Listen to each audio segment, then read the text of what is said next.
The village of Umuokoro had always believed that heaven spoke through one man. They called him Prophet Nnamdi, not because he gave himself the title, but because everything about him seemed chosen. From the day he was born during a thunderstorm that split the oldest Iroko tree in the village, elders whispered that a spirit had marked him. As a boy, he spoke truths no child should know. He would point at a man and say, "Do not travel tomorrow," and the man would ignore him, only to meet disaster on the road. By 30, Nnamdi had become more than a prophet, he was a pillar. Kings sought his counsel, mothers brought their sick children, criminals confessed at the mere sound of his voice. He was known for one thing above all: he feared God more than anything. He lived simply. No wife, no riches, no compromise, or so everyone believed. It began quietly, like most dangerous things do. One Harmattan evening, as the wind carried dust across the red earth, a woman walked into Umuokoro. Her name was Zainab. No one knew where she came from. Some said the north. Others said beyond the river, where strange religions mixed with older, darker beliefs. But wherever she came from, she brought with her something unsettling. She was beautiful, yes, but not in a way that invited admiration, in a way that made people uncomfortable. Her eyes lingered too long. Her smile never reached her soul. Men stared at her, but not with desire, with confusion. Dogs barked when she passed, children cried. And yet when she spoke, people listened.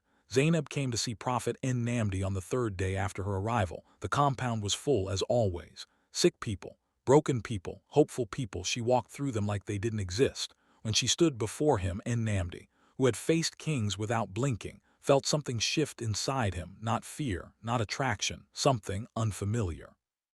"Man of God," she said softly, her voice like a whisper that carried weight, "I have come for deliverance."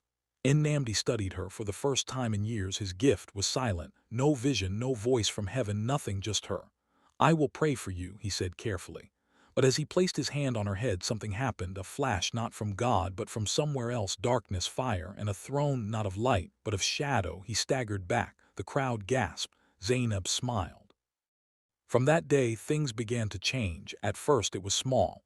Nnamdi found himself thinking about her, not lustfully, no, curiously. Why couldn't he see her spirit? Why did heaven remain silent around her? Why did she seem hidden? Zainab began visiting often, sometimes for prayer, sometimes just to sit, and she would ask questions, dangerous questions.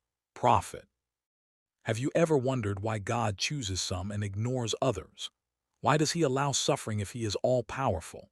Why must you obey without ever questioning?" At first, Nnamdi rebuked her. Faith is not built on questioning God. But she would smile. Or maybe it is.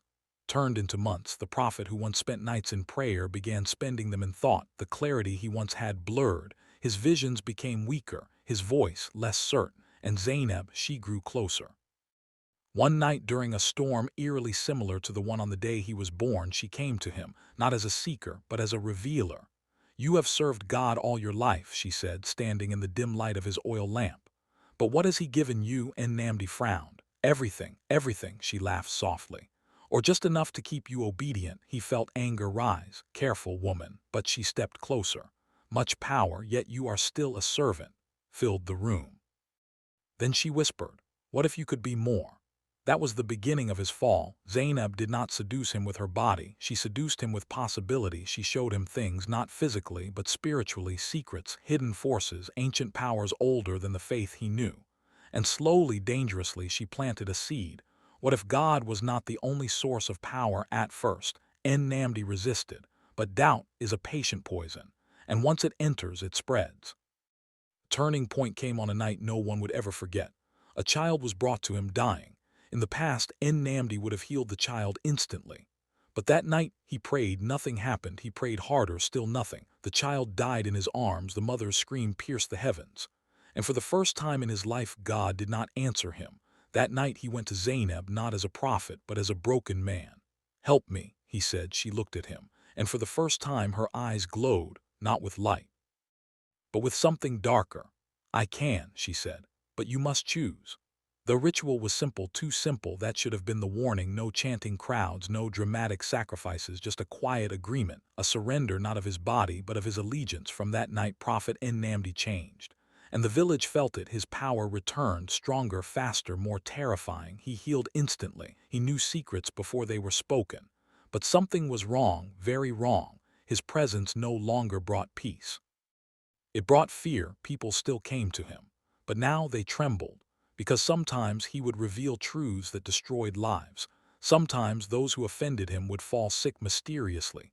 Sometimes they would die, and Zainab, she disappeared.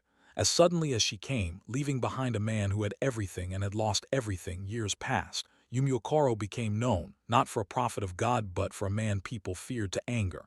Then one day, something unexpected happened. An old woman arrived, blind, frail. Unknown, she walked straight to Nnamdi's shrine. People tried to stop her, but she said one thing: "I knew him before he fell." When she stood before him, Nnamdi laughed. "Another seeker," she shook her head.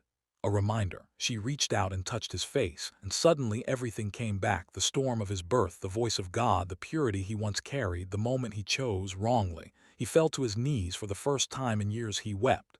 "Can I be forgiven?" he whispered. The old woman smiled. "God never left you."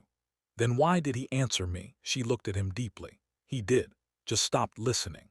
Redemption is never simple, because the power he had taken would not leave quietly. That night the village saw something terrifying. The shrine burned, screams echoed. A battle not of flesh but of spirit. By morning the shrine was gone. Nnamdi was gone. The old woman was gone.